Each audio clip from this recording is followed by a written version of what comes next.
आप सबका स्वागत है हमारे channel social awareness and grow India by TR. Wadhwa. You very welcome in the channel. आज का जो हमारा सोशल इशू है जिसको हम डिस्कस करने जा रहे हैं दैट इज डोमेस्टिक वायलेंस।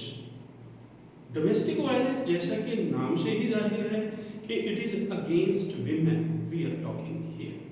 तो देखो आजकल जहाँ पे हम बातें कर रहे हैं वीमेन एम्पावरमेंट की, फेमिनिज्म की, तो हमें काफ़ी ऐसी बातें भी सुनने में मिलती हैं means where we witness cruelties against women which is very very bad, क्योंकि वो कोई भी समाज तरक्की नहीं कर सकता जिसमें विमेन सप्रेस्ड है।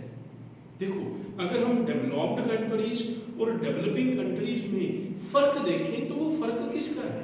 वो यही है क्योंकि जो फेमिनिज्म है, वीमेन एम्पावरमेंट है, this is one of the parameters of development in any country. तो देखो अगर हम इंडियन कंटेक्स्ट में बात करें तो आद काल में means in golden era if we talk about, तो position of women that was strong enough, वो बहुत स्ट्रांग थी। मगर ऐसा क्या हुआ कि जो पोजीशन है जो विमेन की वो फेड होना शुरू हुआ डे बाय डे। तो उसमें जो प्राइम रीजन था that was Turkish and Afghanis invaders. मतलब जब टर्किश और अफगानीज इन्वेडर्स आए, हमलावर आए, तो उसके बाद जो इंडियन विमेन का जो पोजीशन है वो सप्रेस होना डे बाय डे शुरू हो गया। तो आज हम कुछ फैक्ट्स के साथ इसके लिए बात करेंगे विमेन एम्पावरमेंट के ऊपर और डोमेस्टिक वायलेंस के ऊपर कि जो डोमेस्टिक वायलेंस है वो इतना क्यों है।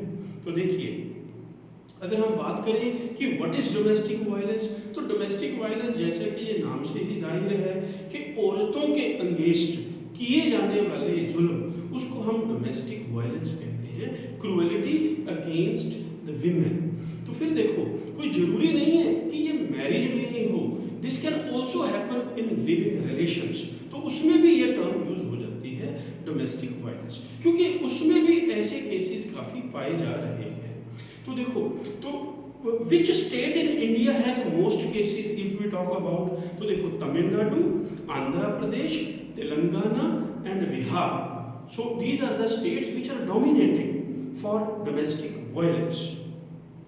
तो देखो सुप्रीम कोर्ट मीन्स जो आदरणीय सुप्रीम कोर्ट है, ऑनरेबल सुप्रीम कोर्ट है, सुप्रीम कोर्ट भी ऑब्जर्व करती है कि section 498A of Indian penal Code which addresses cruelty against women are among the most abused law in India. Means ये जो लॉ है that is most abused law in India. तो अगर हम पनिशमेंट की बात करें कि जो डोमेस्टिक वायलेंस है इसके अगेंस्ट पनिशमेंट क्या है, हस्बैंड के लिए, हस्बैंड के रिश्तेदारों के लिए the punishment means the term में एक्सटेंड, द इम्प्रिजनमेंट में एक्सटेंड फॉर 3 years और मोर एंड फाइन और बोथ। फिर देखो दो मेजर लेजिस्लेशंस भी हैं, दो मेजर प्रावधान भी हैं जो डोमेस्टिक वायलेंस के अगेंस्ट बने हैं। तो देखो उसमें जो है वो protection of women from domestic violence act 2005 and section 498A of Indian penal code, जो विमेन को प्रोटेक्ट करते हैं क्रूएलिटीज के अगेंस्ट। और अगर डेटा की बात करें तो एक सर्वे ये भी कहता है कि nearly 30% of married women face domestic violence and अगर ये देखा जाए तो 1/3 वीमेन हो गए मतलब जो इस प्रॉब्लम को फेस हमारे भारत में कर रहे हैं। और देखें कि जो डोमेस्टिक वायलेंस है so this is not sociologically only, economically, physically means in every manner women is getting suppressed. So ये हमारे लिए ये एक बड़ी means this is the matter of insult and assault for India especially. So this is very bad. So बहुत कुछ ऐसा होना चाहिए कि ताकि जो women है, women should rub the shoulders with men. वो कहते हैं ना कि गुरबाणी में भी आता है कि सो क्यों मंदा आखी है जित जमे राजान। मतलब हम विमेन के लिए एक तरफ तो ऐसा कुछ प्रावधान की बातें कर रहे हैं और काफ़ी स्टेट्स में हम ऐसा भी देख रहे हैं कि जो विमेन का पोजीशन है वो बहुत ही ज़्यादा सप्रेस्ड है। तो आगे देखिए जो world conference of human that also accepted the rights of women and girls as an integral part of human rights. Means वो एक टर्निंग पॉइंट हुआ विमेन की पोजीशन के लिए. और United Nations General Assembly adopted the declaration of elimination of violence against women in 1993. Means ये particular year 1993 it was proven as a boon for women so that the position of women can be elevated enough. फिर अगर देखा जाए तो national crime bureau जो record है उसकी report जो 1991 के मुताबिक वो ये रिवील करती है कि every 33 minutes one Indian women is being abused bye husband. Every 33 minutes. It also reveals that in 1989 one dowry death in even 125th minute in 1990, 91, 92 and 93, and the figures were 109th, 102nd, 106th and 90th minutes respectively. तो India's national health survey की अगर बात की जाए, India's national health survey third in 29 states which was held in 2005 and 6. So that also reveals the substantial portion of women have been physically abused by their husbands.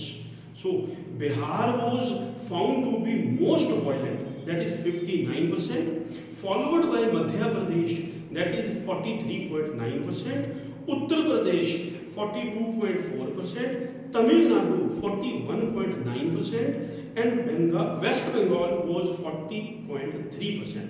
तो अगर national crime records bureau has recorded an increase of 40% in the case of social harassment and 15.2% in case of dowry deaths. So this is very bad for the position of Indian women to get elevated. So the rate of incident of domestic violence that is too much high in West Bengal with figures which rose to 21.6% and all cognizable crimes. So in the context of India, so there was no such law like British Matrimonial Homes Act 1967. So it was desirable to enact law to checkmate the position of women, checkmate the cruelty against women. Finally, the Protection of Women from Domestic Violence Act 2005, so it worked as a boon. So since then, there is a position, means there is elevation in the position of women, which led to feminism or women empowerment.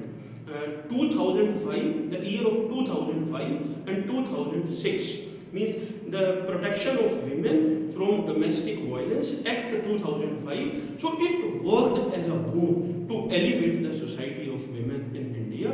मगर अभी भी ऐसा बहुत कुछ किया जाना बाकी है जिससे जो पोजीशन है विमेन की इसको और ज़्यादा एलिवेट किया जा सके. जैसे कि फिलोसफिकल भी स्टेट है ना जिसको हम बोलते हैं यूटोपिया, तो उसको हम ऐसे कहेंगे कि utopia is yet to come. Means अभी भी बहुत कुछ ऐसा है जो विमेन की पोजीशन को अपलिफ्ट करने के लिए जरूरी है. तो आप सब इस वीडियो को जरूर कमेंट करें और कमेंट में मुझे बताएं कि ऐसा क्या हो सकता है और ऐसा क्या किया जाना चाहिए जिससे पोजीशन है जो विमेन की उसको और ज़्यादा एलिवेट किया जा सके. क्योंकि वो कहते हैं ना, it takes two to tango. ये एक साउथ अमेरिकन डांस है टैंगो, मतलब दोनों का बराबर होना जरूरी है, मेल और फीमेल का, किसी भी समाज का आगे बढ़ने के लिए. तो आप इस वीडियो को लाइक, कमेंट और शेयर करना ना भूलें और चैनल को सब्सक्राइब जरूर करें और अपना नोटिफिकेशन बेल भी ऑन करें. और हाँ, एक बात और कि प्लीज़ मुझे कमेंट में जरूर बताएं, अपने सुझाव जरूर दें कि ऐसा क्या हो सकता है और ऐसा क्या किया जाना चाहिए so that position of women can be elevated, जिससे हम औरतों की जो पोजीशन है हमारे देश भारत में इसको और अच्छा कर पाए. Thank you very much.